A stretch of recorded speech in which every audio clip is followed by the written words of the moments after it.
So, we're talking tonight about the transformation of impressions. So the first thing that we need to talk about, what we're talking about tonight is the transformation of our life. But first we have to talk a bit about transformation. So, we receive three forms of nourishment.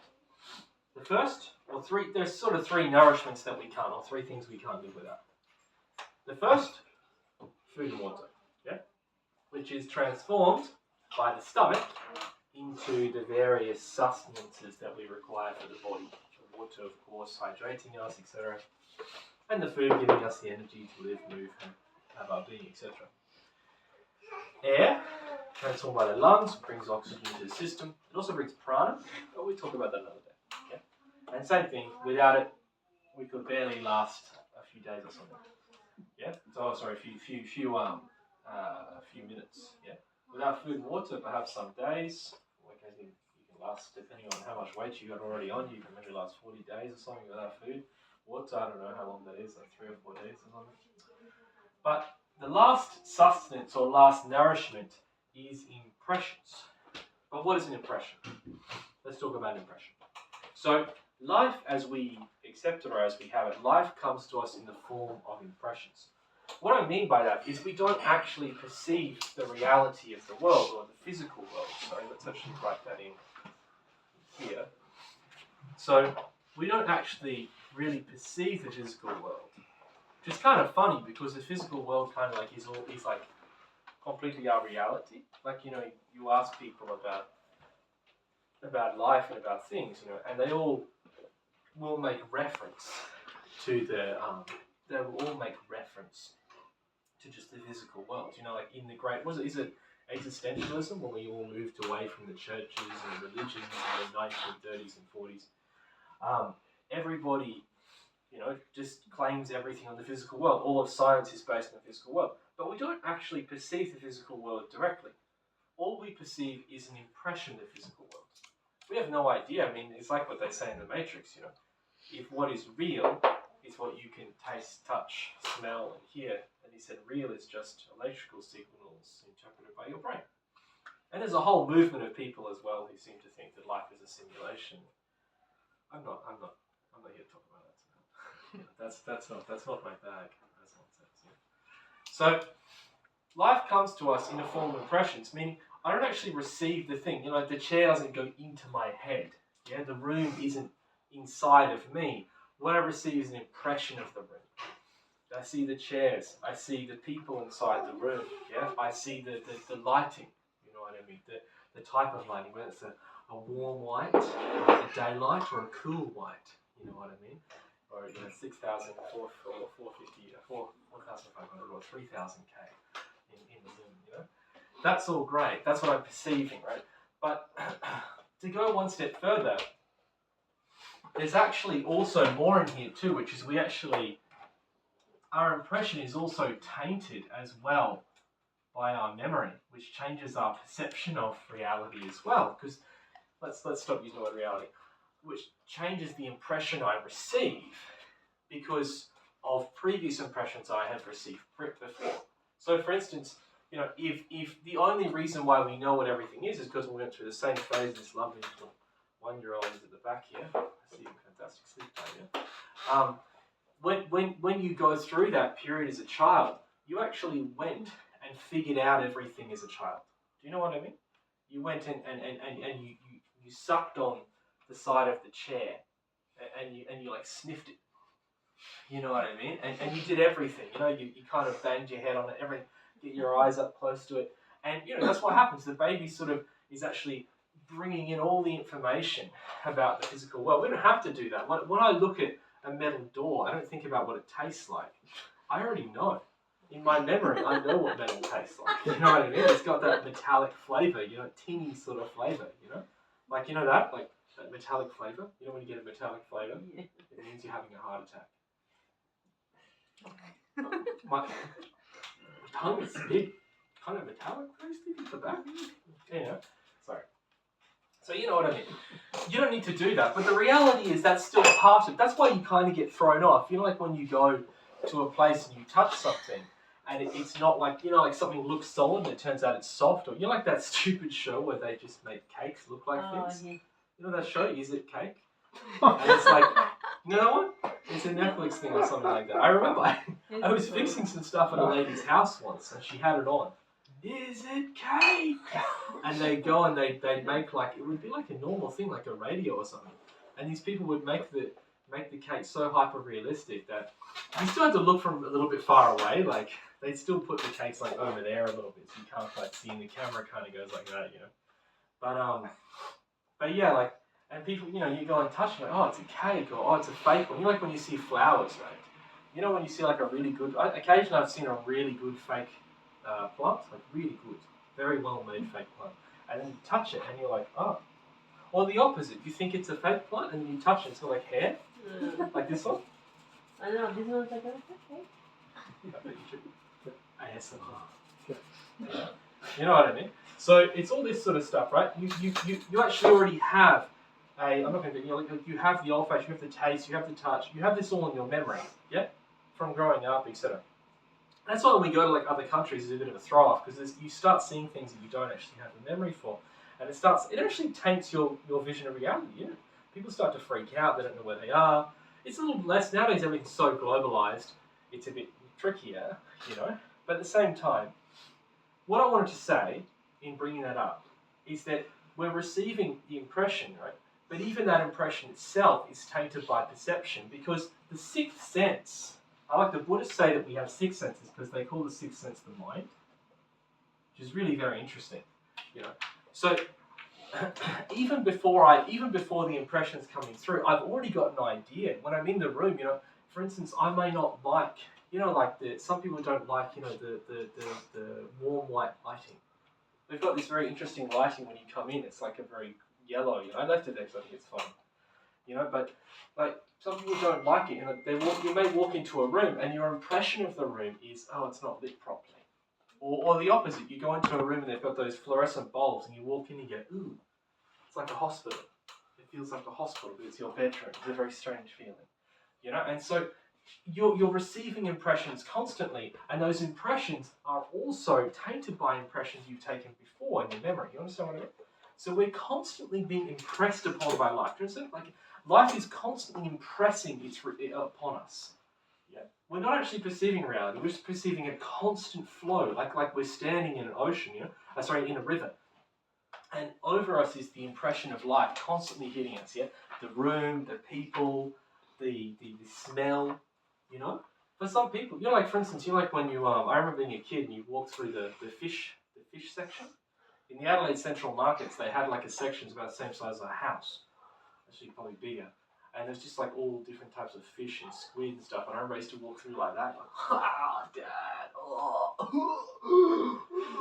And I remember being a kid and thinking like, how could people work here? Like you see the guys in the big white boots, the fishmongers, and they're walking around, and I think, how could you live this way? Would you not get home and be like, I smell disgusting, and have to like rip your flesh off or something, the special soap stones, like, no, because why? Because your impression changes. Do you understand what I mean? Like you get used to it.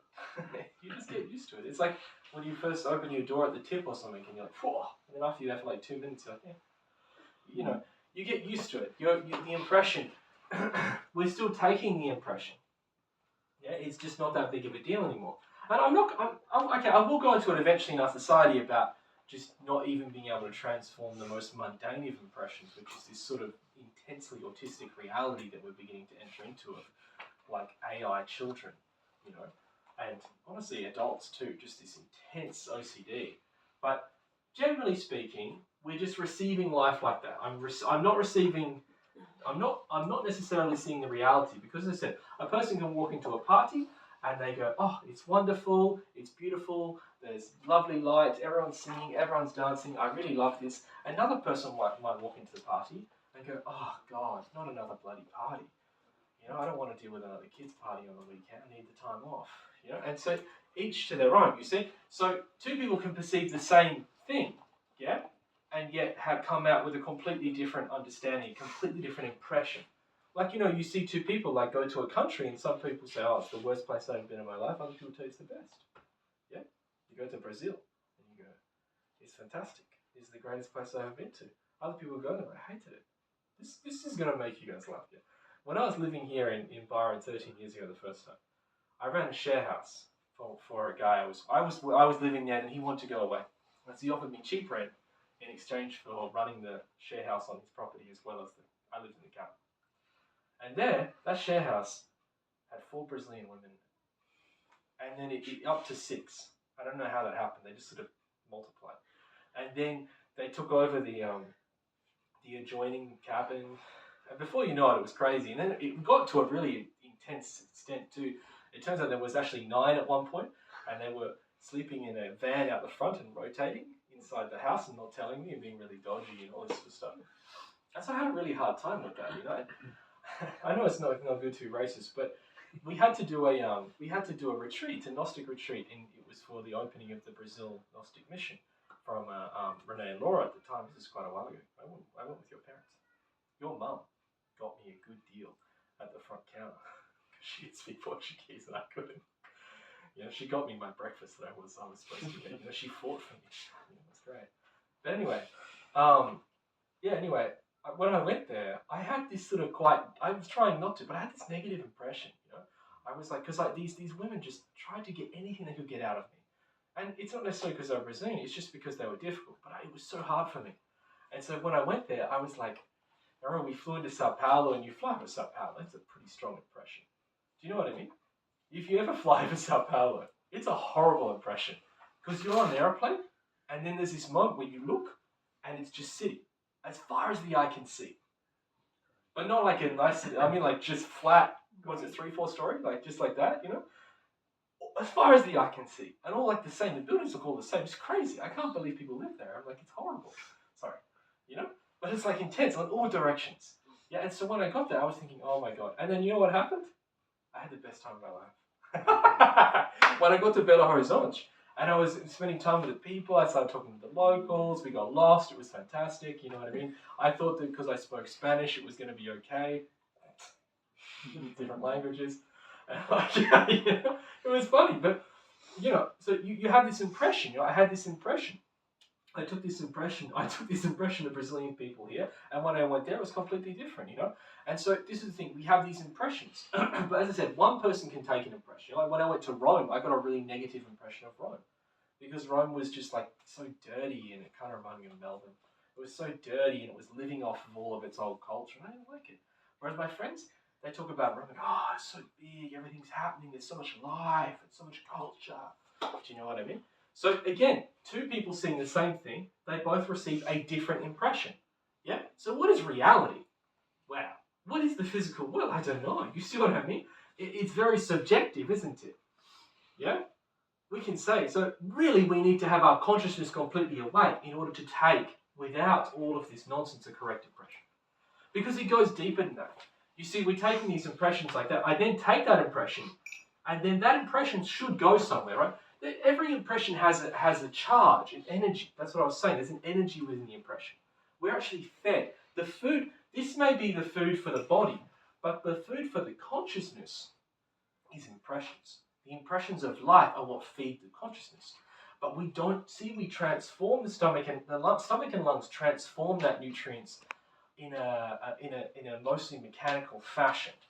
But the problem with the transformation of impressions is that it has to be done in a conscious manner. There is no mechanical transformation of impressions. It must be done by ourselves. We must focus to transform impressions.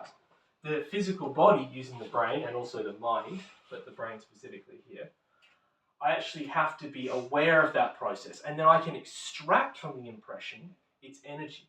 Each impression is actually a charge of energy, and you feel that. You feel that when you get hit by like a really negative impression, you feel it. You know what I mean? The impression of the baby on you is actually a very positive impression. You feel warm, and there's that like comfort, and you know what?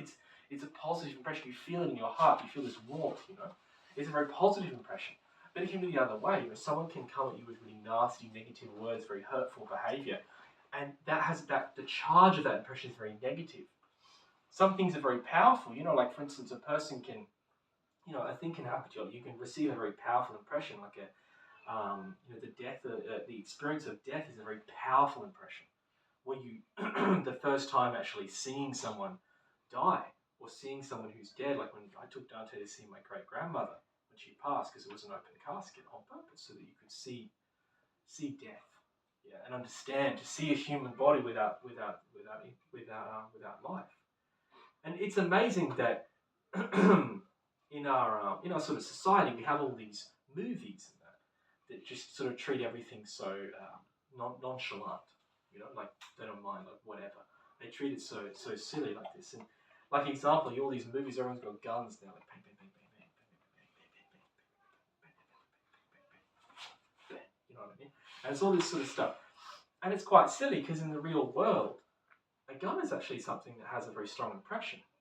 I never forget, a friend of mine told me the first time he ever held a handgun, he was in his friend's house in England, and his friend had a gun license and he had a gun, and he had that just a little like six, what's it called, a little revolver. Yeah, a little revolver, a little simple one like that, small. I don't know what it's called. Simple revolver like that. And he said his friend was like, "Oh yeah, this is my gun," you know what I mean? And he's like, and he said he went and picked it up, sort of being an idiot, like, hey. And he went and grabbed the gun. And he said when he had it in his hand, he just suddenly just went, because he looked at it and there was like a bullet in the chamber. As he picked it up, he didn't notice. He thought it was empty. And then because you can see the bullets in that gun, you can see them around the side. And suddenly he saw there was a bullet, and he's just like, what do I do? What do I do, man? What do I do? So I can't just put it back down. It could go off, He's like, what do I do? And Gus, it's fine. You haven't cocked the hammer, so it's okay. You can just put it down as long as you don't touch the trigger. It's fine. He's like, I don't know how I'm going to touch it. When it goes in the ground, is that going to touch the trigger? And then his friend's saying like, okay, just give it to me. And he's like, don't point it at me. He's like, oh, what do I do? What do I do? And it's so, I like what he said. He said in those moments, he said he didn't realise, like he'd always seen all the movies and the guys are there, with the gun like that, or the other guy, like that, and all this sort of thing. But in reality, when he actually picked up a gun, he suddenly felt this, like, wow, this thing can end my life. It can end the other person's life. It could kill the other guy in the room. This thing's really dangerous. I'm actually holding a really powerful. So that was actually a very strong impression for him. It really hit him quite heavily, So the charge of that impression was very strong. It's different to just like normal advertising or, eating a simple meal. It's a different charge of impression that doesn't have that same power. So some impressions are very, very strong. As I said, things dealing with death are often very strong. The impression of the first time of sort of falling in love, this sort of thing, is a very strong impression. And this can do a lot. So we receive, as I said, life itself is therefore a succession of impressions that are constantly manipulated by the memory and our perceptions of things. Now, to take that further, we have inside of ourselves, because we don't transform impressions, we just take them in a completely mechanical way. As in, we just take everything at face value. That's like 99% of humanity is just taking everything without stopping to think about it. A bad thing happens to me, and I go, oh, poor me. A good thing happens to me, and I say, oh, lucky me. I saw this one, what was it, it was a little video from, I think it was from Sweden, and it was a guy, and he's like walking through the shopping centre, and he's walking along, and he sees like a $2 coin on the ground, and he goes, and he steps on the coin, and then the other guy behind him, he's like walking past, and he kind of just lets the other guy go past into the shop first, and he leans down and pulls up the coin. He's like, and then as he leans down, you see the other guy walk into the shop, and as the other man walks into the shop before him, the shop owner comes out and goes, "You're the 1 millionth customer." He goes, "That's so great." He goes, "Here's $2,000 to spend in the shop." And the guy's like, "Oh, so it's this sort of thing." You see what I mean by impressions, So, but we act mechanically. We don't. And then so before he was happy finding $2, and suddenly now he's sad finding $2. You see, so the problem here is a complete lack of consciousness. See, we're constantly identified by the physical world. We've talked about this before, identification, fascination, and dream. This is what happens to our consciousness. We become identified with the world. We become, even when we wake up in the morning, we become identified almost immediately with the morning routine, with getting out. Usually it's almost immediate, like, oh, I don't want to get out of bed. Straight away. You're identified with the ego of laziness, and usually you jump straight to fascination. Like, no, straight away, And then it gets deeper. Fascination, we're just completely, fascinated with that way. Being a dream, we just become that way. In the simple way, we can understand that process in, like, when we see, say, for instance, like an advertisement for a new phone or a bicycle, or this is Byron, a new meditation cushion, or a new medicine. There you go. Yeah, we see this thing, and then we scroll past it once perhaps, or we see it in the shop as we're walking past it. Oh, that looks interesting, and then we start thinking about it. Maybe I do have that problem. Maybe I should heal that. Maybe I should sort that out. And then over time we become more and more fascinated. So I start to think more about it. No. I think I might actually have fibromyalgia.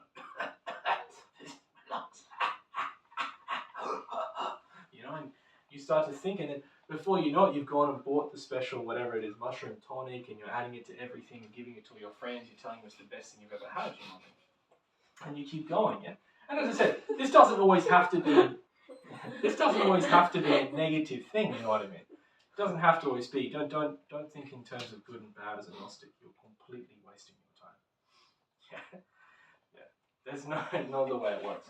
But this is the way it is in general. It's the same thing. When someone buys a car that they can't afford, this is dream. But it starts with identification. It starts with looking at the car, seeing the other car. Fascination is when you start saying, oh, my car's not good enough. It's like, your car gets you from A to B, my friend.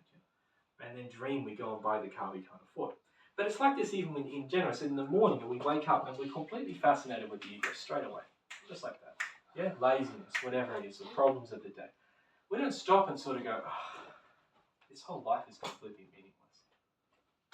You know what I mean? Like this whole thing. Imagine if the whole world just disappeared tomorrow. What would I do today? I enjoy time with my friends, help people, have a good day, just relax,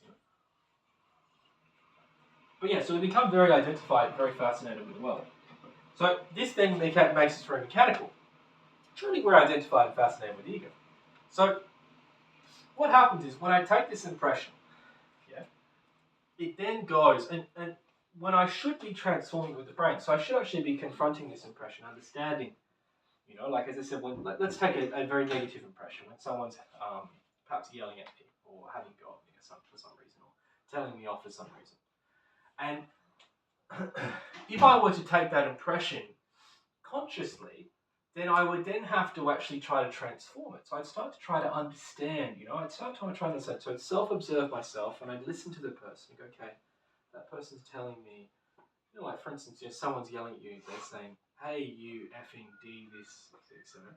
And so you stop and just subject-object detachment. Here I am, where am I? I'm in the car. Okay. What's he yelling at me about? He's saying that I cut him off. Did I cut him off? Yeah, I kind of cut him off. I guess I did. I forgot to indicate. But he doesn't know, that I was busy and I'm actually a really nice guy. You know what I mean? So he doesn't know that I don't do this all the time. This is like a one-off. I'm not one of those people. So he shouldn't think that I'm one of those people. I hate him for not understanding who I am as a person. That I'm a good person. I hate him for not seeing what I am. And then when you do a little bit of contrast here and you start to realize, how could this guy possibly know? And then you start to, maybe I love myself a little too much. Perhaps I could work on the ego of pride. And it doesn't really matter if this person dislikes me. No. Is there anything I can do about it? No. Let's let go of this image I have of myself. Yeah. Let's dissolve this ego inside myself. That's transforming an impression. Yeah. That's transforming. But what normally happens is it goes to the ego. Yeah. It goes. The impression comes in. And the bad secretary of the ego, it's like that. Imagine the phone call comes in, the secretary goes, all right. And it's like my dad, this actually happened to my dad. My dad's in England, in London, where he said like the whole social system in London is completely falling apart. Like where basically nothing works anymore. Like he said, every business is trying to defraud you. He said it's really quite hard over there. And he said, like for instance, you go to the post office, right? You got to post a letter. He said he gave the letter to the lady, and she just went, okay, and she looked right at him, and she just threw it behind her. She didn't even look where it landed. And my father's like it was like £5. She's like, £5. No, £5. And he's like, she just threw it, just like that. Just threw it behind her, like that. You know what I mean? If you did that in Australia, someone would be yelling at you in seconds. Or they wouldn't, or they just say nothing, okay, and then they go and they write about it on the Byron Bay Facebook notice board with 2 fingers, and caps lock on. You know what I mean? And that's the Australian way. Say nothing and then tell everyone how upset you are. So, this is what it's like. Yeah. So in that moment when I'm having the issue with somebody on the road, this impression comes in, and then bam, the ego just goes, and just throws it into the motor center where it connects to a lovely bit of anger. And they made loud horns. They made horns loud so you could warn each other of danger. But instead, I have never seen anyone use a horn correctly in my life. I only ever see horns be used for aggressive. I feel like they put angrier horns into cars to sell them to angry people, if you know what I mean. Like when you go to it was at Thailand and stuff, and all their horns are like beep beep beep beep, which is saying, hi, I'm here, beep beep, hello, how are you, beep, beep. But so it goes like this, and this is how it is. I'll give another example. This is a common problem. A man goes to buy, a new shirt or perhaps a pair of shoes, and he goes into a shop. And there he meets the lovely lady behind the counter, nice young lady. Let's say he's just a strapping young guy going through a midlife crisis. He's 53. And he goes in there to buy a new pair of shoes. The lady, she's very nice. She's perhaps mid-20s. She shows him all the shoes, carefully tries them. She measures his foot. Have you ever done Birkenstocks? They measure your foot for you, and they say, you have a narrow foot. And he's like, thank you. You see, that's nice. You don't want to be like a wide foot. Wide, okay. Anyway, they measure your foot for you, and they're very nice. She's very accommodating. And so she is actually acting with the emotional center. Yeah? So she is sending an emotional impression towards him. She wants to be helpful. She wants to do the job correctly. She wants to make sure that he gets the right pair of shoes. Yes? That's the impression that's being sent. A nice emotional impression. Now, of course, he takes this impression. Yeah? This nice emotional impression comes in, and the ego grabs it and goes, I don't think she treats everyone this nicely. She's being very gentle with my feet. Obviously. She's into me. There's only one reason that this woman would be touching my feet and trying to sell me a pair of shoes, because she's clearly very interested in me as a man, as only a woman can be interested in a man. And so this transaction can continue. She's being very nice, saying, oh, yeah. And he says, oh, yes, and he starts sending back his impressions and talking. And they get to the counter to buy the pair of shoes, and she says, it'd be so much. He says, oh, thank you. And then he goes, so how about your number? And she's quite horrified. She goes, what? What are you talking about? What's going on? And then he gets angry and says, what do you mean? You're sending me all these signals. Signals like, how can I help you today, sir? How are you going? It's a really nice day out there. Have you been having a hard day?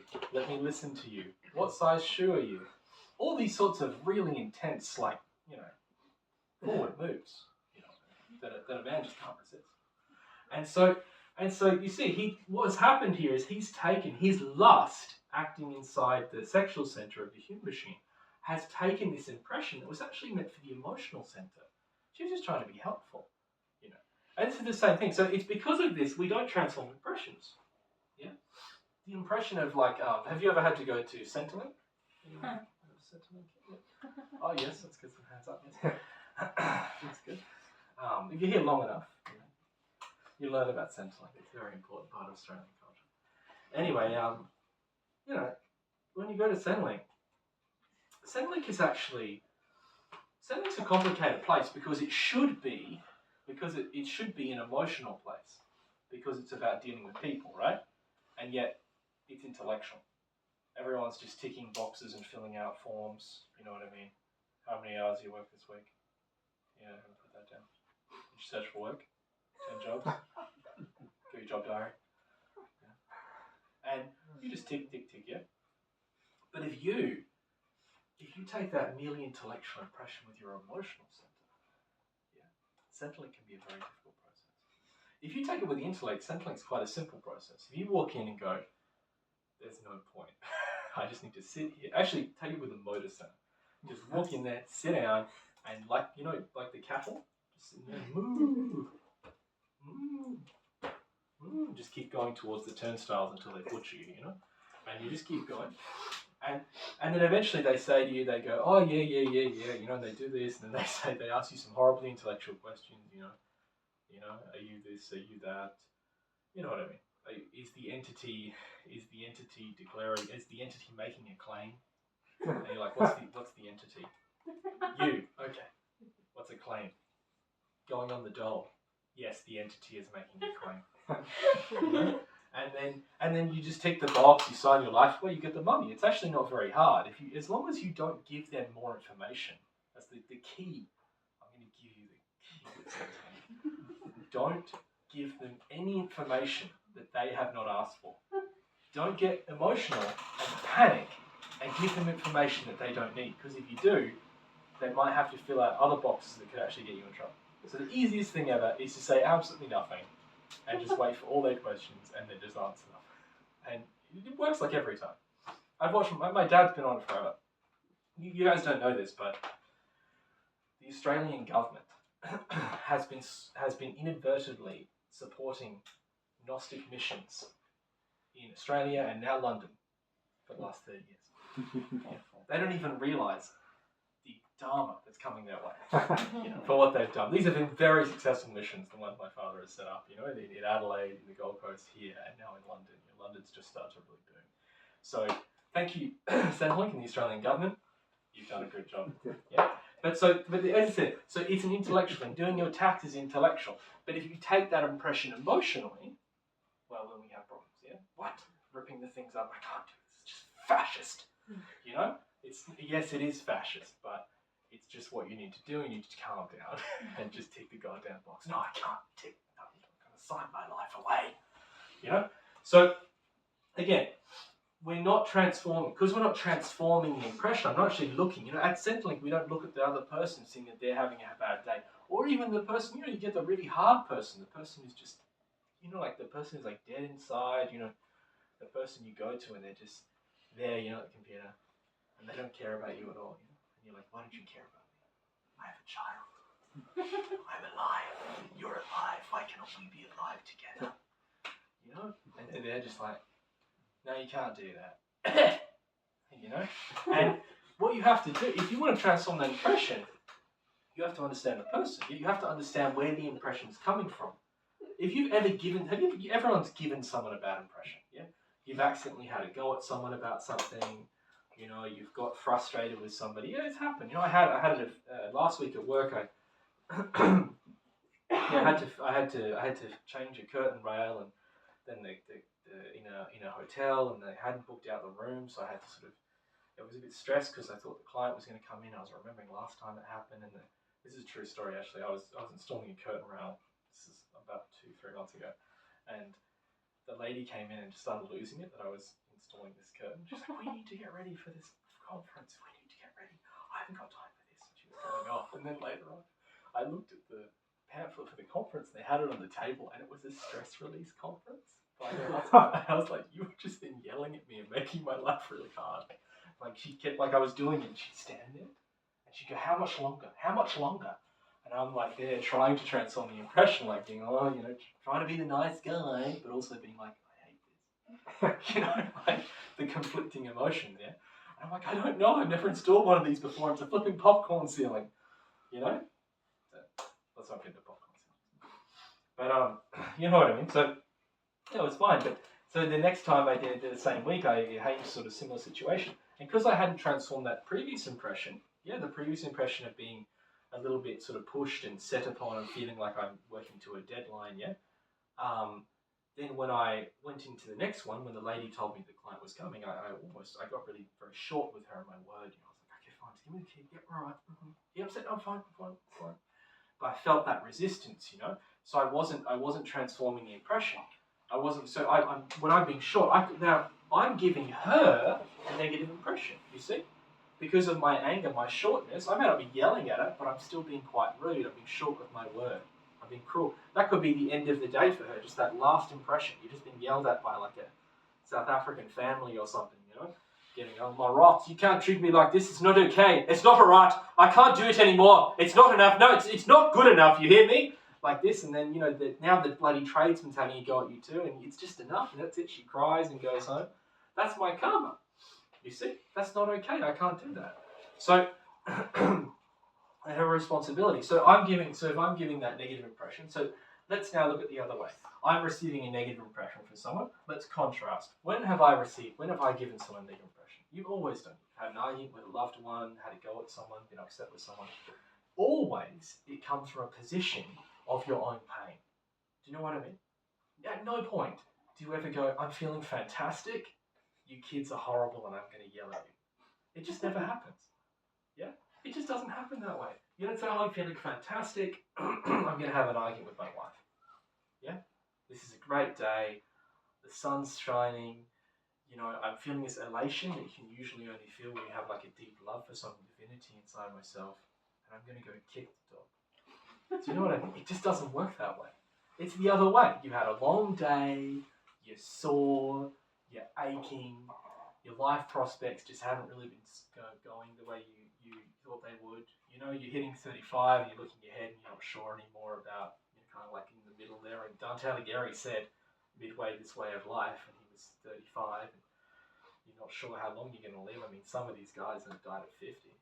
And, you're suffering. And then, so when you look at the lady now at Centrelink, and you think, she's working at Centrelink, she's probably not getting paid very well. I don't mean to. It's definitely not minimum wage, but it wouldn't be fantastic.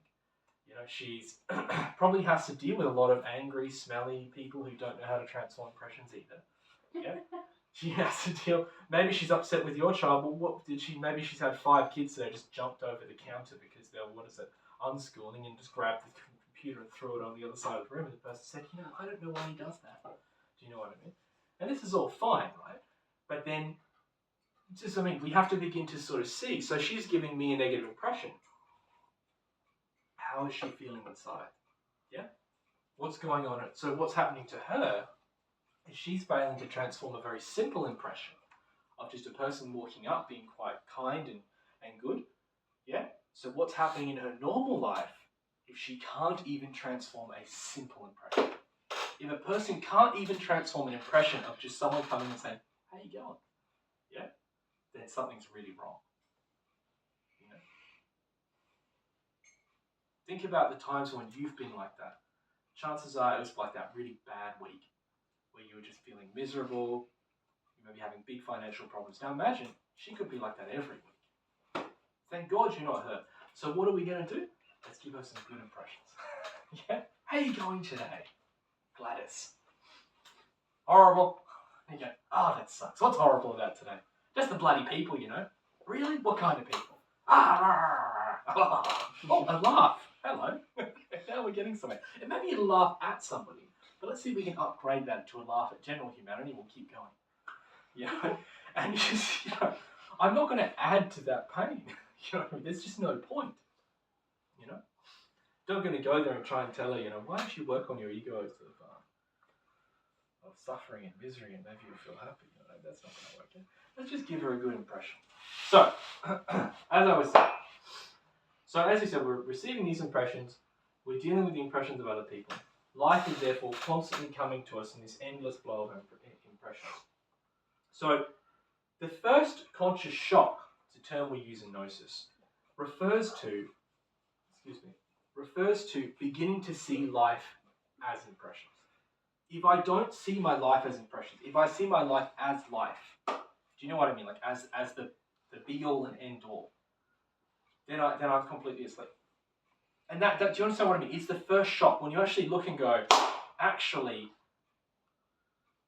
my reality, is not what I have, even the people I know, it's in here. This is the reality of life. Yeah? And the only thing, therefore, and this part of this is the only thing that can change is in here. If I can change my own way of transforming impressions, if I can transform the way that I'm taking these impressions, yeah? Not transform. People always go, they try to transform the impressions.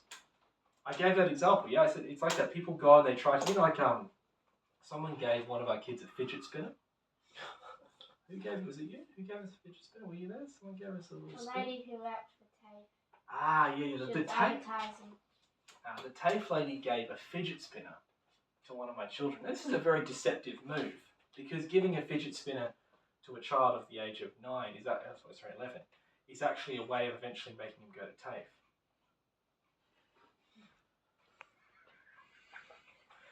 That's a bit cruel, isn't it? You do it. You've gone under the bar a couple of times, but I'll save it for my endless comments on your YouTube channel. So here's the point, right? Yeah. These little toys, right, come from an over-sensationalism of the mind. Yeah, this creates an impression, just like that. You just deal. It's like that. Impression. This is too much. In fact, you see it with children. They receive too many impressions, and then they need to settle down. Yeah. In the Steiner system, there's a huge. A lot of people like Steiner because of its freedom, but they don't see that Steiner is also. I work in the Steiner system, extremely ordered, like really ordered. It's actually regimental. It's actually German. closer. Yeah, it's German. It's actually quite militaristic when you begin to know. But there's complete freedom within a completely strong routine. Like a very specific morning and evening. They sort of have like this routine. Like the meals are at the same time, the bed's at the same time, getting up at the same time. But within that, there's a lot of freedom within the routine. But you see that when the children become overstimulated, like I see the kids, my middle son, Rowan, is very easily overly stimulated, very easy to overstimulate. If you just start going like that in his face, he'll just go and he'll just instantly be like, and to be fair, I was like him as a child. He's actually probably the most like me of all the children, which is kind of scary, but it's true. I was completely nuts, and it took a long time to slow down. But you see, they get spun out. They take too many impressions, and then they end up actually sort of crashing, having like a vomit when they have a complete meltdown.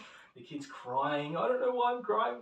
No, because they've been taking too many impressions. Yeah, and the funny thing is, adults are sort of becoming like this too, because they haven't learned to regulate their emotions, and they're continuously getting over-sensationalized. The phone, for instance, gives you a very strong, very fast sensation. Like when you're scrolling, it's a lot of sensations. Do you know what I mean? We were talking about this a little while ago. Like if you watch a movie or something, okay, there's a lot of sensations in the movie, a lot of impressions. There can be a lot of very negative impressions too, with the violence and that too. But I've actually honestly found that like watching like one episode of something, like say for an hour, as opposed to like 20 minutes of scrolling, I always feel worse after 20 minutes of scrolling. I'm always just gone. Yes. Yeah, because it's doing. They actually call it impressions. It's nearly 14,000, more 14, 18,000 impressions a minute from the screen. Yeah, so if you get a super slow-mo, really interesting thing to do is get a slow-mo camera and film your phone. You can do it twice. You can film it. You film it on the slow-mo, then you film the slow-mo of the slow-mo, and you film it, and it'll scare the crap out of you. But basically, you get 14,000 impressions a minute, whereas TV probably 1,000. But you see, you're receiving this constant impression, and and all this content too, and because the content is actually designed to do this. Everything on there is designed to get you identified, fascinated, and then dream. Like as an example, it's winter, and on Facebook they were selling like rugs, what are they called? Blankets, like a blanket, and it looked kind of trendy. It had the nice little thing in it. And I said, "Oh, Ruby, this looks kind of nice." I got Facebook active at the moment because I'm trying to sell a couple of things on Facebook Marketplace. So I can't really turn it off, and I'm waiting for people. So I usually have it turned off. Anyway, so I got stuck, and I was looking at it saying, "Oh, that looks pretty good. Looks pretty good." And like Ruby says to me, she's like, look it up properly. I'm like, why? She said, it's probably something wrong with it if they're selling on Facebook. Like, isn't just the ads, you know? So I looked it up. I looked about what it's called, like bath and something or other. Then I wrote scam and then just see what would happen. And the reviews started to come. It was like it took 4 months to come. When it came, it was like it was paper thin. My one literally looked like someone had dragged it through the dirt, and then you sort of go through it. And it's like, so when they're selling it to you, though, the impressions are like, oh, look at this. It almost looks like, you know, like Etsy stuff. Like I love Etsy.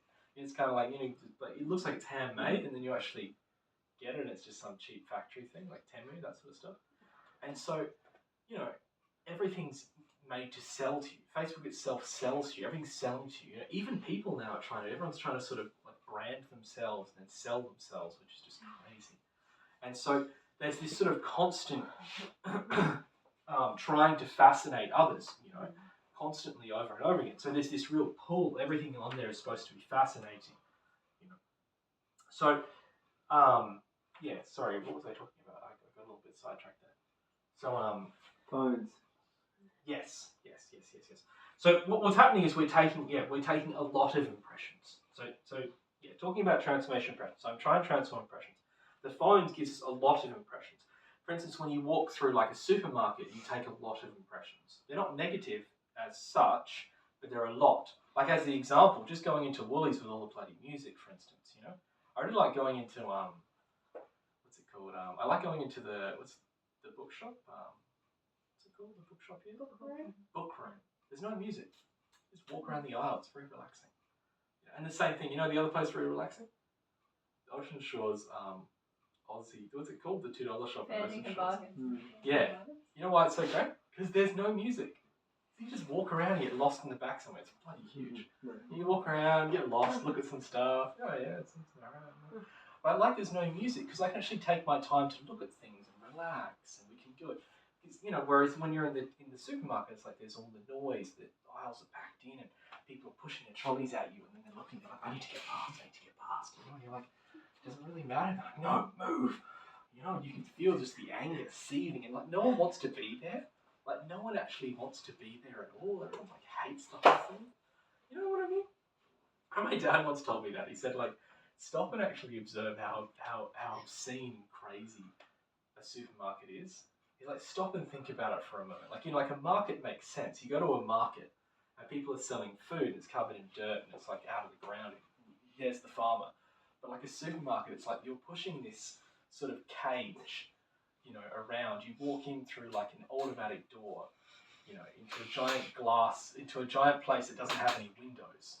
You know what I mean? Because you're walking through the front, but once you're in, there's no windows. And then you're sort of walking down aisles and there's just all these plastic items that have just got huge colours and everything designed, and you sort of put them into your cage and then sort of walk out. And then it's actually quite surreal when you stop and think about it for a moment. It's actually a very odd process. It's also a process that is just marked by too many impressions. You know what I mean? And so people are there on the phone too, you know, trying to walk there and trying to get stuff. And they're just taking too many impressions. So the first thing in our work with impressions, is actually to become aware, that I'm taking impressions. So become aware when you've taken too many impressions for the day. You know, the children playing the violent video game, they're taking negative impressions too. So there's the negative impressions and also too many impressions. So I sit there and I watch the new episode of Death Horror Sexy, and I go, oh, why do I feel sick? I'm waking up the next morning. I'm like, oh, what was that? You know, you got this thing in the mind, sexy. You can't just like, oh, yeah, I don't know, but I just feel really weird. You know, like you feel weird. Yeah, I'm just kind of depressed. Yeah, me too. Did you watch Death Horror Sexy? Yeah, I did. It was really good. Oh yeah, it was really good. That character is so sexy. Yeah. I think they might die. And it's like, you know what I mean? Like, and then you feel really bad. If you actually, now the first time when you give that up, you might feel a little bit like a sense of vacuity and like emptiness in a bad way first. It's like, oh, well, but after a while, you start to actually feel really normal and good again. And the same thing, you know, you spend the whole night on the phone, you take all these impressions and you're tired the next morning or you're tired that night too. So the amount of impressions we're taking is the first thing. We see life as impressions, and that to change my life, therefore, I actually have to change the way I'm taking impressions, not change the life itself, not change these impressions coming to me. And that's the big, that's what I was talking about, sorry. That's the big issue in the normal world. Everybody's just trying to change, not the way they're taking the impressions, but the impressions themselves. So I'm spending all my time changing my job, changing the type of food that I'm getting, changing the, changing my routine. I'm going to have a jog. Now I'm going to do this special outfit. I'm going to change my clothing. But again, these are actually just physical things. They don't change anything. If I see life as impressions, I realize that doesn't matter. Even as a Gnostic, you may find that there are physical things you need to change in your life, but you start by changing the internal reality first. You start by beginning to work on yourself, and then you begin to perceive it. You know? You go and watch Death Horror Sexy, but you do it consciously. And then halfway through, you're going to be like, what the hell am I watching? What the hell is this? Like, I never forget when my dad watched Con Air with me when I was a kid. You guys seen Con Air? Classic. But I remember he's just standing in the hallway and he's like, what the hell is this? It's like, this is disgusting movie. He got up to the guy who's an RAPist, and I was just like, and he started talking, and the guy, my dad's just going, I'm just sort of sitting there like, whatever. I was like, I don't know, 14, 15, I'm like just watching it like nothing else to do. And my dad just goes, this is a truly disgusting film. He goes, this is a truly disgusting film. Why are you watching this, you know? I just hadn't even thought about it. It was just what was on television, you know what I mean? So, this is, I mean, you don't just go, like people do, like, that's it, I'm going to fix all my diet and just cut out sugar and gluten. Instead of actually sort of taking the time to notice how sugar and gluten affect you, or in what doses, you know what I mean? Like, we're not actually observing the impressions, we're just making rash changes around the life and then eventually swinging back. Sorry, what were you going to say, Rich? No, I'm going to say for the questions, just jotting down. It's okay, just drinking something very... You're holding questions till the end. I always do. Okay. Hey? That's fine. So, moving on. So, that's why I want to talk now about this whole thing. In society now, people are going crazy with impressions. With the phone, with, as I said, with these like fidgety things. Like even adults do this now. They get that like box and just got like a clicker. And the guy's like click, click, click. Like, you see the guy doing the old, do you remember this?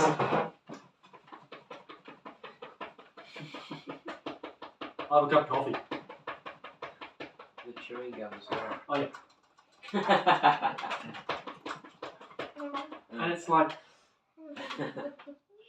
calm down. You're taking so many impressions. You know what I mean? Just relax. We always want to be stimulated. And this is crazy. We're taking too many impressions. Yeah. So the consciousness, how can the consciousness be fed? How can the consciousness eat? How can the consciousness have its energy if I'm just sort of constantly taking these impressions? Because here's the sort of really big point. The ego is just untransformed impressions.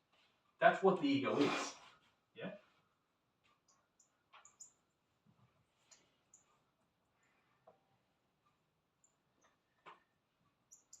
Yeah? The ego is just untransformed impressions. We see that like in our first life, we started there and we had that first time, where we weren't really conscious of ourselves, and we allowed that first feeling of love, just sort of that first impression, perhaps of our partner, our spouse, to sort of go from love to sort of start twisting into lust. And because I'm not transforming it, this impression just sort of goes in like that, and we're a bit lazy, we're not working on it, and then it's like a dam, it's like a dam. It's like a dam, this is the sort of flow like that of these impressions, and slowly I'm not transforming them, and they just build up, and this is how the ego is formed. Slowly it builds up and builds up and builds up, and then that's it. I can no longer deal with the flow of life anymore. I can no longer deal with the flow of impressions, because this ego has completely dammed everything else. And this is what each ego is like. Each ego searches to look for the impressions that created it. Every one. In this life or the last. Same thing. Every ego of lust is looking for the same impressions of lust that created it. Every ego of pride is looking for the egos of the same impression of pride that created it. Yeah? I want everyone to say, good job. Great job, mate. Yes. You know what I mean? And I can go to absolute lengths. I can destroy my family. I can ruin everyone just to get that pat on the back from a random stranger. Yeah? That's pride. Yeah? If I had a real relationship with a being, I wouldn't need to do that. As I said, the issue, remember I was talking about putting the blind up and the lady get upset with me. That's pride. I'm not afraid of her. It's pride. I don't want her to feel like I'm not good at my job. I don't like the fact, so I'm working faster and harder and making mistakes actually. Because I want her to think, oh, this guy's really good, he knows what he's doing. You know what I mean? So that this is pride. Yeah, pride's such a tricky little ego because often it comes out in all these different ways. You can be the best worker in the world, but you're just full of pride. So this is what it is. So all of these impressions, as we said, from various times of getting identified and fascinated with the world, and then not transforming impressions, not being conscious of ourselves, so not actually going to the effort of transforming impressions, then form these blocks, and that becomes the ego, and then it's like a self-fulfilling prophecy. More and more impressions go, ego gets stronger. That's just the reality. We see that society's like that now. Everything that society said, I'll just let that go, it'll be alright, is now a massive problem. Do you know what I mean?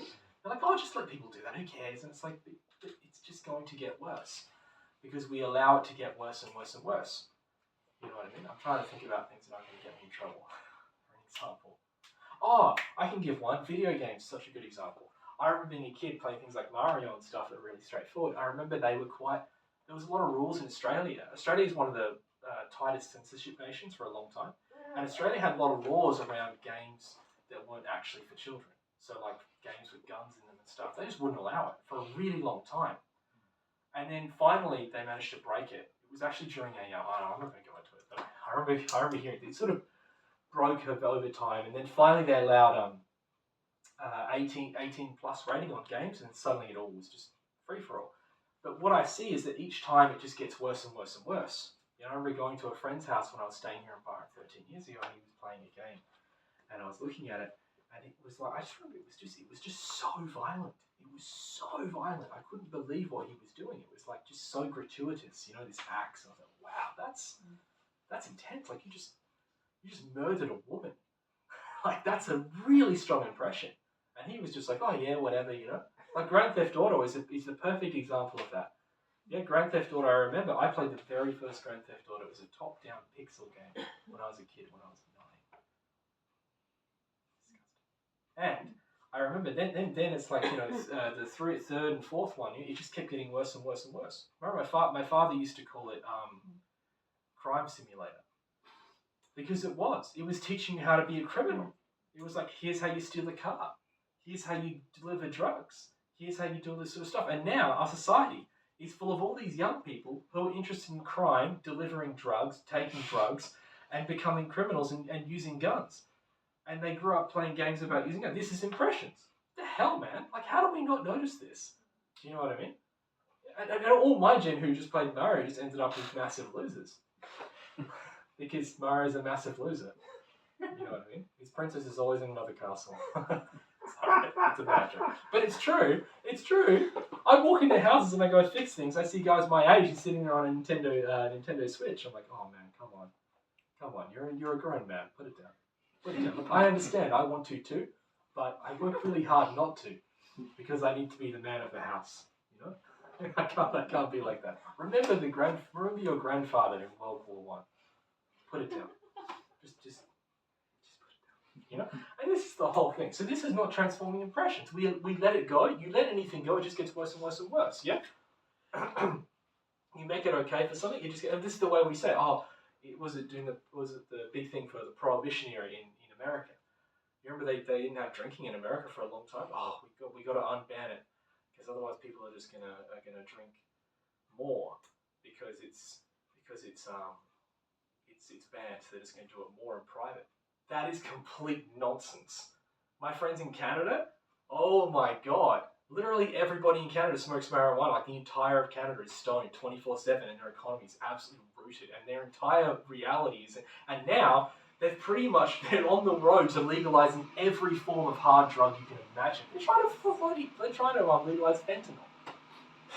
In Portland, they did. In Portland, you can do fentanyl on the street outside of school, and they can't arrest you. Yeah, my friend.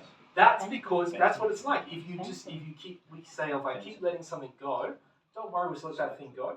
That's how impressions are. You keep letting, if we don't transform an impression, if I don't actually work on myself and stop and really look at something, really think critically about it, contrast and try to understand this impression, yeah, then that's what happens. They just bank up and we just keep getting worse. Now, the important thing to mention here, when I'm talking about this, in the beginning, this process is difficult. It starts off difficult because we are completely asleep, so it's very hard. We often have to do a lot of meditation and stop. But over time, you will create the third state of consciousness. You will create the sense of psychological self-observation. And what will happen is you will start to naturally, it's not that you're not doing it, it's just that the transformation process becomes a sense. You much more quickly catch yourself, like that, yeah? In the beginning, it's more meditation, giving room for the consciousness to act, and then, over time, that sense begins to become strong. So in the beginning, it's kind of like mental attention, observing the mind, trying not to identify with a problem, or identify with an issue with money, identify with a problem with a friend, etc., with a loved one, and actually try to understand it. And over time, that will become a sense. The consciousness will start to wake up, and it will transform these impressions much quicker and much easier. You know what I mean? It's something quite fantastic. Even like the little ones, we become much more aware. When you're regularly meditating, you will notice much more quickly when you're overstimulating yourself with impressions. You'll notice it.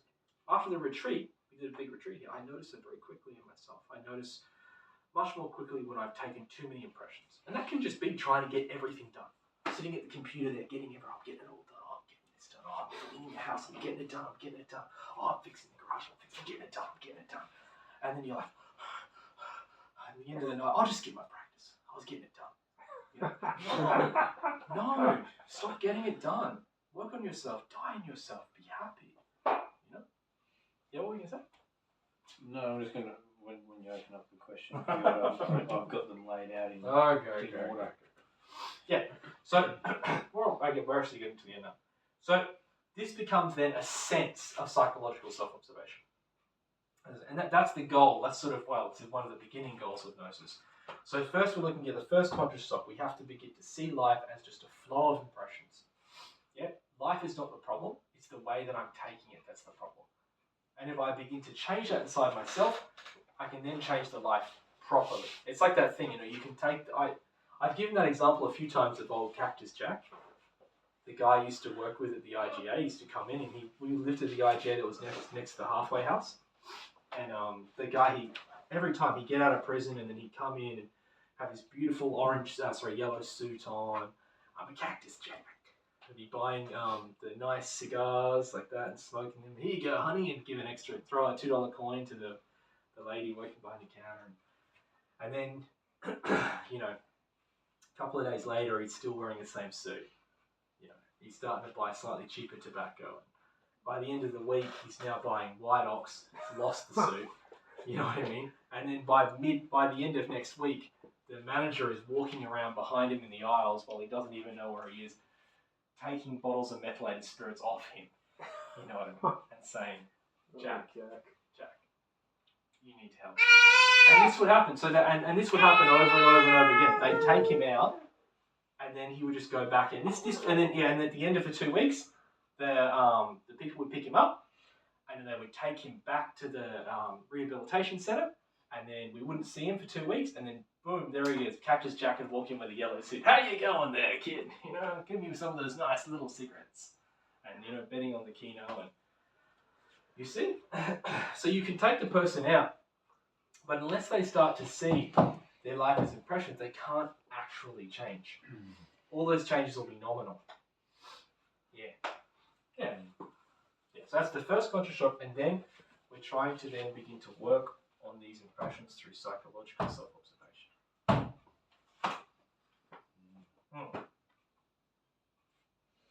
have any questions? Samael's quote down the bottom there too. Huh? The famous quote you wrote. Oh, to take with pleasure the unpleasant manifestations I feel. I mean, that's just telling you how to deal with people, how to work on the impressions. You know, to begin to learn to take with pleasure the unpleasant manifestations I feel. It's a fantastic way of thinking in order to learn how to transform impressions. If we begin, but we already sort of talked about that with the sense like thing. When you're dealing with something really difficult, learn to take happily people's unpleasant manifestations, because if we don't, the whole world's going to fall apart. Who said that? Sorry? What's the quote from? Samael. Who said it? Samael and Weor, who run this whole movement company, Samael. To take with pleasure the unpleasant manifestations of fellow man. But he says it's an axiom written in the Temple of the White Lodge. You know, so it's something that sort of goes beyond just him. He said it's something that's been written sort of forever. You know? It's actually the test of the earth. So one of the tests of the internal esoteric path is to be able to take with pleasure the unpleasant manifestations of fellow man. If we can master that, our whole psychological, or the whole work on psychology will be just 10 times easier. You know, Love your enemy as well. yes, it's the same thing as that. It is Turn the other cheek. You know. Which I'll start. Can I? Yeah, of course. Okay. I might start there because we're there. So I'm just going to try. I just want to get some clarity on some really key points that I got and just get you to speak to them. So number one on that point is compassion. Then compassion in the Gnostic sense.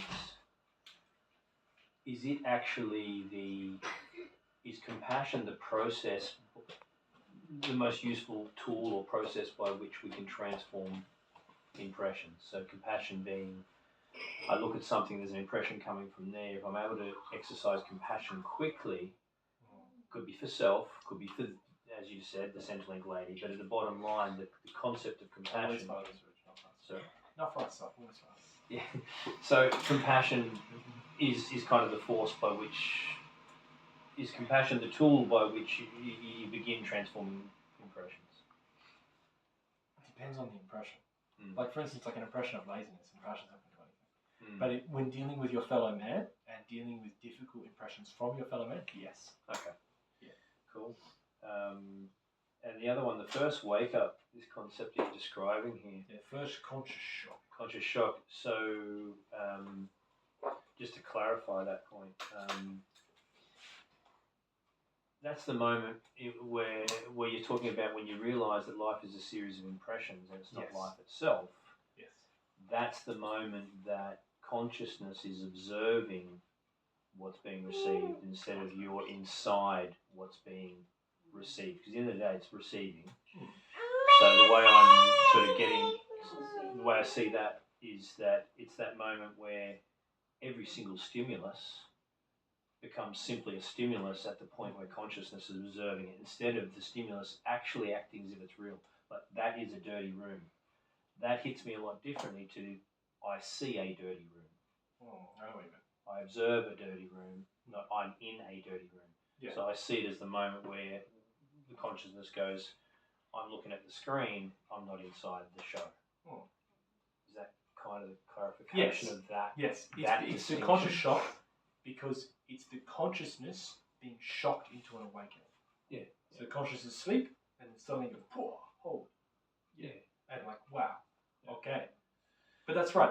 It's interesting, like a little comment on that. Like, you know, like one of the examples I always find quite interesting is, you know that guy who walks around like this all the time? I see him around the like that. I almost fell over him the other day. He lives just over here in the old folks home because Shane works with him. And I was watching him walk along once, and he was picking up all the rubbish. And he's like this, he can. And he's quite an aggressive guy. Like Shane said, he's sort of pushed him out of the way occasionally. He's like, you know, like but then he's there like cleaning up all the stuff. Depends on the day you catch him. Yeah, I know. But it's kind of interesting, isn't it? It's like people say, oh, that person's rude. They might say they're toxic, etc. But then, would you pick up a piece of rubbish? Maybe not. You know, I like him because he's such an interesting moment for the conscious to sort of, you know, if we just sort of judge things like without any consciousness at all, without actually stopping to really think about it, we can say, oh, that person's just, you know, falling apart, etc. But actually has some virtue. You know what I mean? Like he's got real virtue there, and a lot of karma. You know, Yeah, and it's very interesting.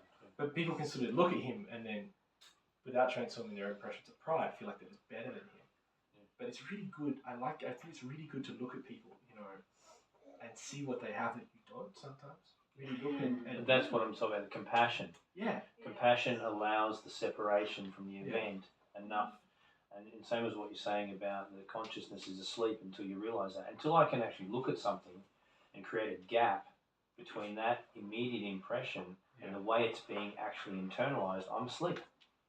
So if you say something to me and it instantly angers me, I'm asleep. I'm completely unconscious being. Yes. But if I've got a small millisecond even between the stimulus, Very interesting. Yeah. and that's where I'm interested in this sixth mind that Buddha says, because the way I sort of wonder is that the five senses take the information in, and the brain Interprets it.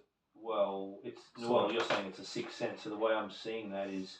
So what the Buddhists say, yeah. Yeah, so I'm trying to understand why they're saying it. Is it because the five senses take the impressions in, the brain consolidates the impressions, therefore being a sense, not being the place to process it, is what they're saying. And the consciousness is actually what's meant to be in processing these things. Oh, that's interesting.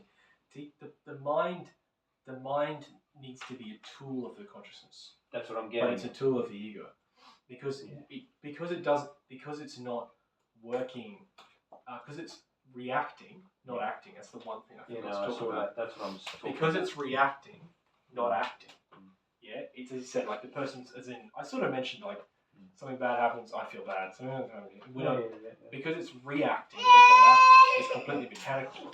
The mind just sort of then becomes basically like a prop, like a sixth sense of just adding that memories and perception to the other five senses, and then basically just giving it to the ego. Do you understand what I mean? Yeah. Without actually, whereas if we work using the mind at the service of the consciousness, then we can actually really work. Someone asked Samael once, "Are you thinking, Master?" Yeah. And he said, "Yes, profound." And it was like, it broke all the Gnostic people, because they were like, "We're not supposed to think." He's like, "No, that's not true.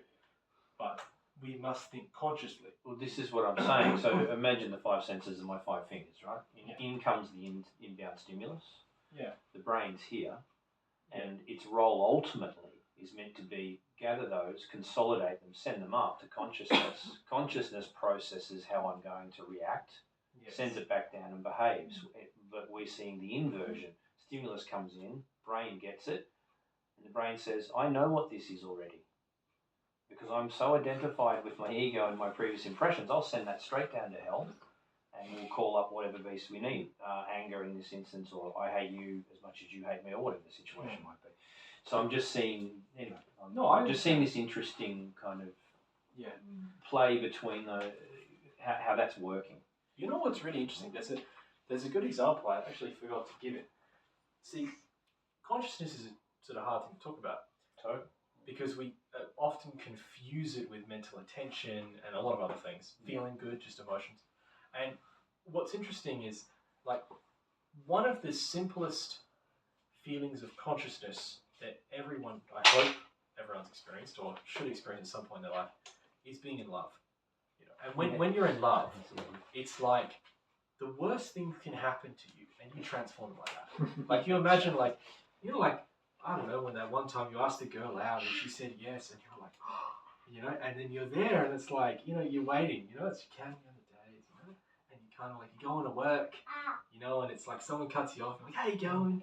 You know what I mean? And you spill your coffee on your lap, and you're like, what a beautiful day, you know what I mean? And you don't care because you're in love, and these impressions transform almost immediately. It's almost like it's done mechanically, but it's not, because there's consciousness. It's like, bad things happen to all sorts of people, and you just don't, when identify. That's right. To the extent, because consciousness is more engaged. That's right. So in a sense, you have a very natural state of self-observation. You're observing yourself very naturally, very simply, very easily. And so because of that, in that sense, we can almost, you're not transforming it mechanically, but it's almost like it's just very quick. That's what you're saying about the blockages. Yes. And, the more you run a pathway over and over, if I'm going to continually get an impression and continually convince myself that it's, that I'm angry about it, it's wrong, eventually that's going to be cemented. That signal is going to be, that's it. It's going to be pretty solid. Yeah, but that, like, just to complete, just going, it feels like it's not exactly the brain that is transmuting the impressions, Yes. but it's more like the nervous system. And then you going through the parasympathetic and sympathetic things, like into the fight, fly, and, so... Samael says brain, but it's more like the whole system. It's more like everything. Yeah. It's more about, it starts off at mental attention. Mm-hmm. So you have to put a lot of mental attention to dissolve, to voice. So you're sort of using more the mind. And he just puts it here because it's part of the body, but really, it's actually about trying to get a little bit of consciousness, contrast, try to understand it, and then transform it. Just like like how we transform sugar into alcohol. Mm-hmm. What you do is you extract from that situation its value. Yeah. It can be that there's no value. Like for instance, if you go out,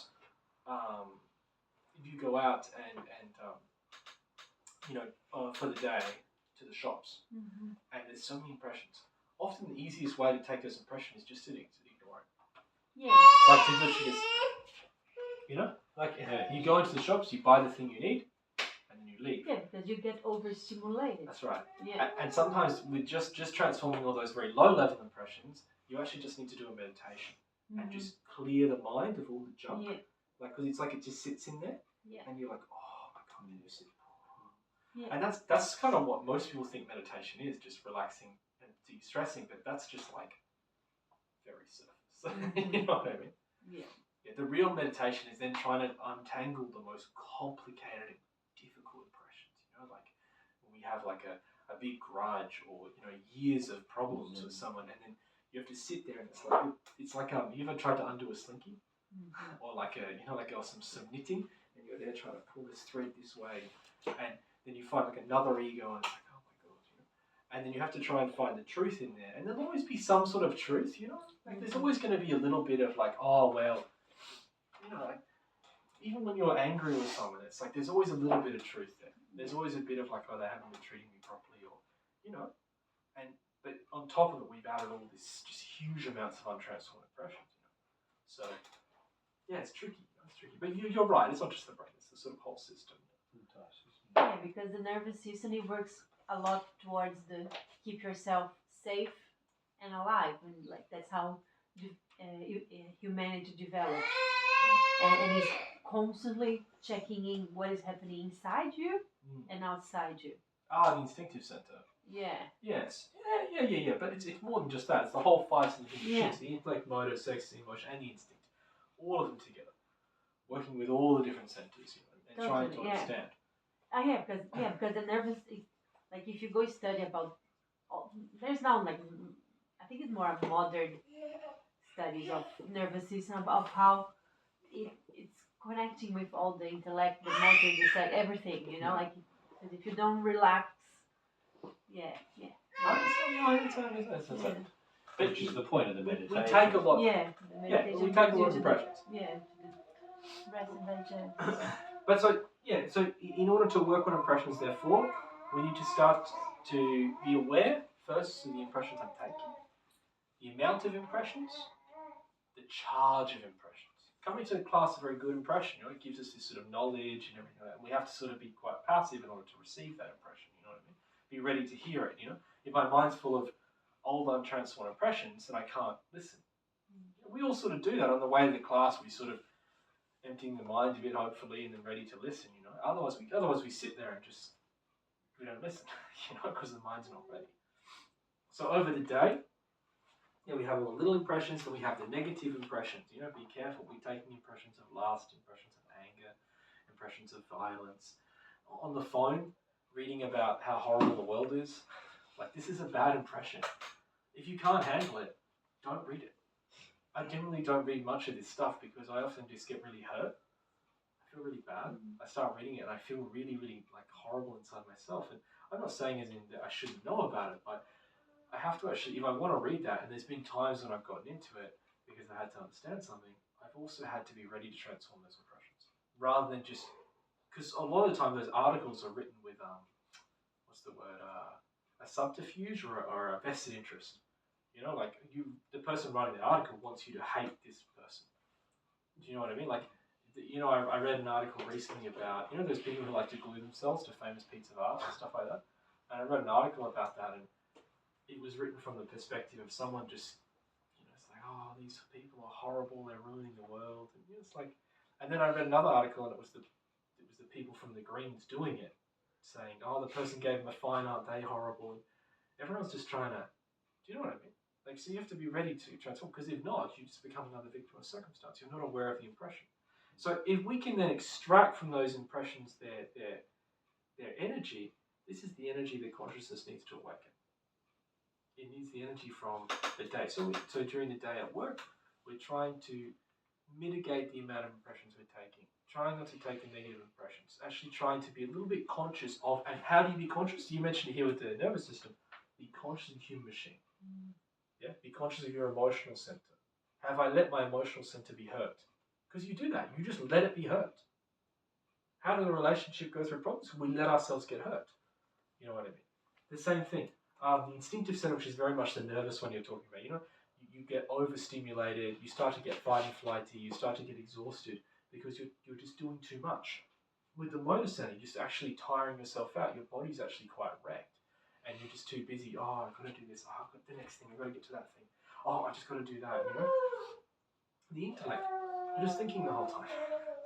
You're at work, but like, you know, you're doing the job, but you're thinking about all these profound thoughts all day.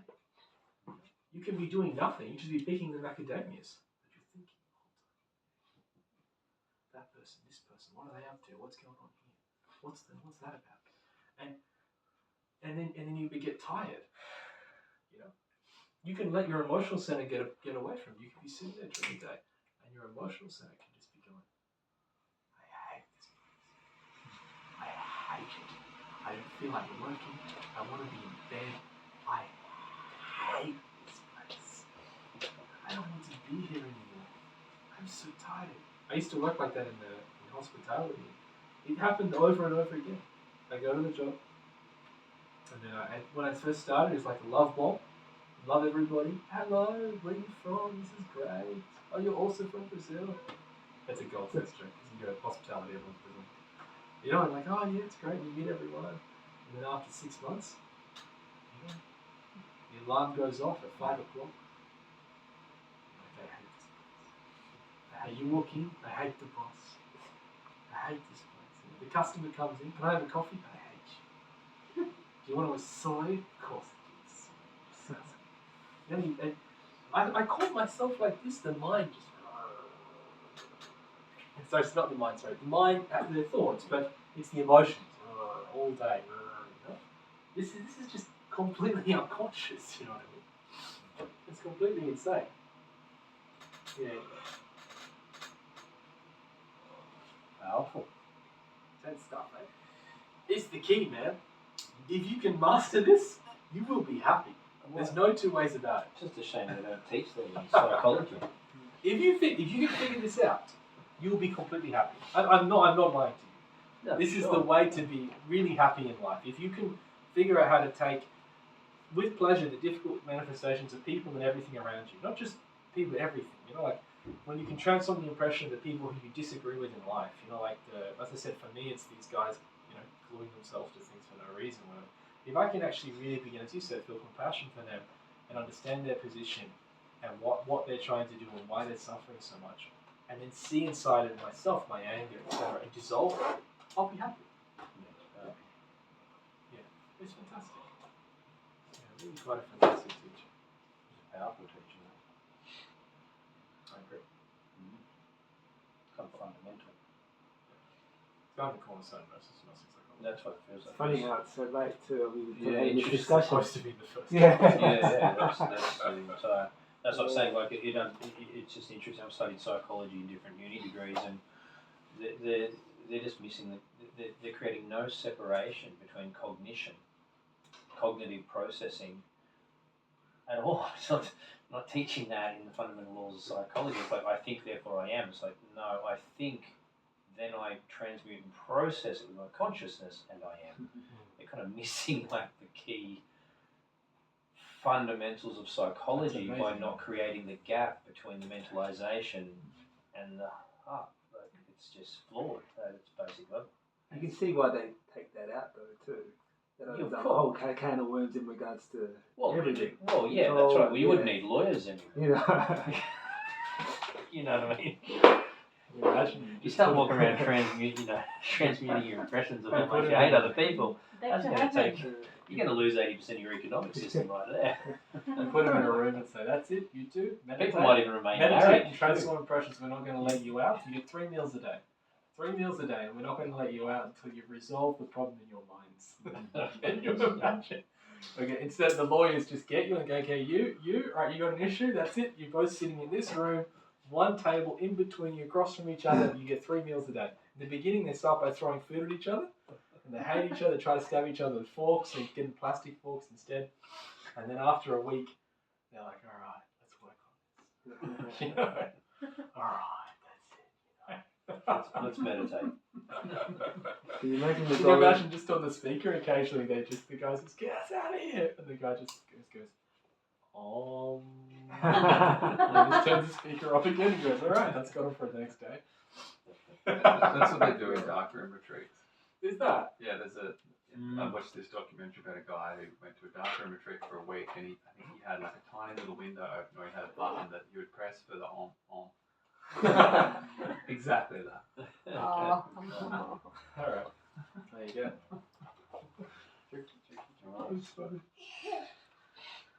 You like?